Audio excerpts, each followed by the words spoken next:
वो कहने से कतरा गए। हमें गर्व के साथ कहना चाहिए था कि भारत, मदर इंडिया, ये मदर ऑफ डेमोक्रेसी है।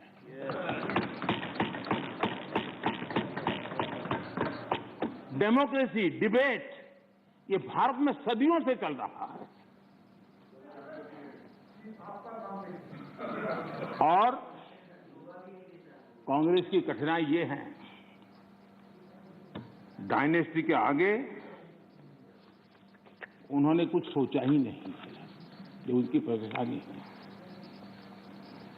और पार्टी में जो डेमोक्रेसी की बात करते हैं ना, वो जरा समझे, भारत के लोकतंत्र को सबसे बड़ा खतरा परिवारवादी पार्टियों का है, ये मानना पड़ेगा।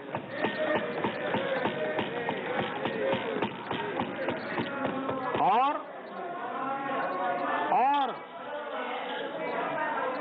पार्टी में भी जब कोई परिवार सर्वोपरि होता है, तब सबसे पहली कैजुअलिटी, जब पार्टी में भी कोई एक परिवार सर्वोपरि हो जाता है, तो सबसे पहली कैजुअलिटी टैलेंट की होती है।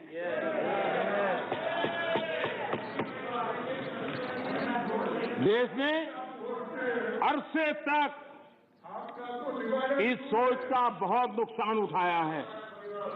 मैं चाहता हूं कि सभी राजनीतिक दल लोकतांत्रिक आदर्शों और मूल्यों को अपने दलों में भी विकसित करें, उसको समर्पित करें और हिंदुस्तान की सबसे पुरानी पार्टी के रूप में कांग्रेस इसकी जिम्मेवारी ज्यादा उठाए।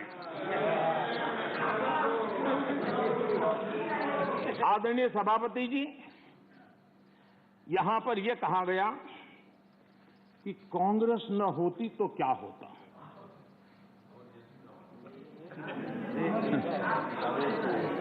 India is Indira, Indira is India, यही सोच का परिणाम है। आदरणीय सभापति जी,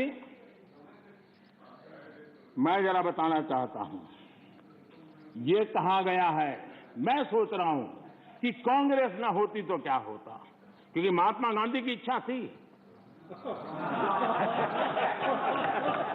क्योंकि महात्मा गांधी को मालूम था कि इनके रहने से क्या क्या होने वाला है, और इन्होंने कहा था पहले से इसको खत्म करो, इसको बिखेर दो। महात्मा गांधी ने कहा था। लेकिन अगर ना होती महात्मा गांधी की इच्छा के अनुसार, अगर हुआ होता, अगर महात्मा गांधी की इच्छा के अनुसार कांग्रेस ना होती तो क्या होता? लोकतंत्र परिवारवाद से मुक्त होता। भारत विदेशी चश्मे के बजाय स्वदेशी संकल्पों के रास्ते पर चलता। अगर कांग्रेस न होती तो इमरजेंसी का कलंक न होता। अगर कांग्रेस न होती तो दशकों तक करप्शन को संस्थागत बनाकर नहीं रखा जाता। अगर कांग्रेस न होती तो जातिवाद और क्षेत्रवाद की खाई इतनी गहरी न होती। अगर कांग्रेस न होती तो सिखों का नरसंहार न होता। सिखों का नरसंहार न होता। सालों साल पंजाब आतंकी आग में न जलता। अगर कांग्रेस न होती तो कश्मीर के पंडितों को कश्मीर छोड़ने की नौबत न आती। अगर कांग्रेस न होती तो बेटियों को तंदूर में जलाने की घटनाएं न होती। अगर कांग्रेस न होती तो देश के सामान्य मानवी को घर, सड़क, बिजली, पानी, शौचालय, मूल सुविधाओं के लिए इतने सालों तक इंतजार न करना पड़ता। आदरणीय सभापति जी, मैं गिनता रहूंगा। खड़गे जी, आपने भी 1 घंटा बोला। You are leader of the opposition. Please understand. You also spoke for 1 hour 6 minutes. Positive नहीं है। आदरणीय सभापति जी, कांग्रेस जब सत्ता में रही, देश का विकास नहीं होने दिया। अब विपक्ष में है तो देश के विकास में बाधा डाल रही है। अब कांग्रेस को नेशन पर भी आपत्ति है, नेशन पर आपत्ति है।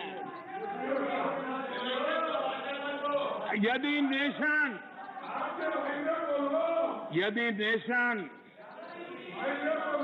इसकी कल्पना गैर संवैधानिक है तो आपकी पार्टी का नाम इंडियन नेशनल कांग्रेस क्यों रखा गया?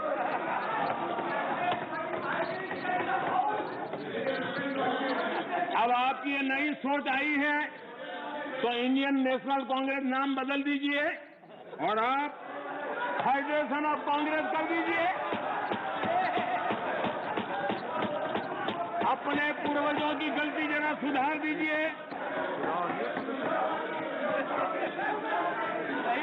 आदरणीय सभापति जी, आदरणीय सभापति जी, यहाँ पर Nothing will go on record without my permission. आदरणीय सभापति जी, Without my permission, nothing will go on record. Any comment? Federalism को लेकर भी कांग्रेस, टीएमसी और लेफ्ट सहित अनेक साथियों ने यहाँ बड़ी बड़ी बातें की।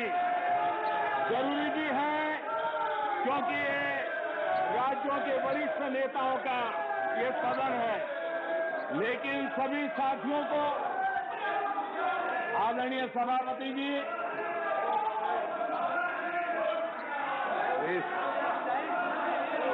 This nothing will go on record except what is permitted by the chair. Whatever is permitted by the chair will only go on record. No comment, no noise, no demonstration will go on record. Please, बैठ जाइए.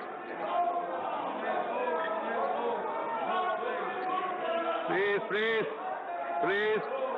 The Prime Minister is intervening. I have permitted it. It will only go on record. Ramdas ji, आप चिंता मत करिए. आप चिंता मत करिए.